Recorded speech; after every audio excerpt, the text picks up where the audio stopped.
mensagem que eu fiz por escrito. Eu não tenho o dom da palavra que tem o doutor José Beluso, nem o Tiburcio, que vai estar aqui na mesa. Se me permite, eu vou passar a ler a mensagem que eu tenho para passar para vocês. Obrigado. Um minuto.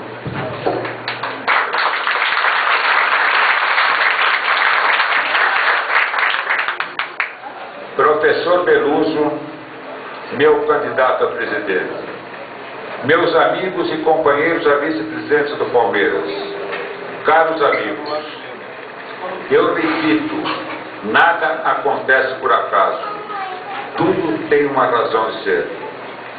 Falo com o coração aberto, sem vaidade pessoal, para reafirmar meu compromisso com a Sociedade Esportiva Palmeiras, que dedico há mais de 50 anos. Em algumas circunstâncias, tive que adotar posturas fortes, mas sempre coerentes com a minha ideologia pessoal. Sempre mantive minha lealdade. Após refletir e ponderar muito sobre a atual situação de nosso clube, resolvi não rachar. Entendi que seria muito mais saudável uma composição ao nome forte e de consenso do professor Beluso. Entendi que desta forma poderíamos continuar melhorando o Palmeiras, em vez de sair candidato a presidente.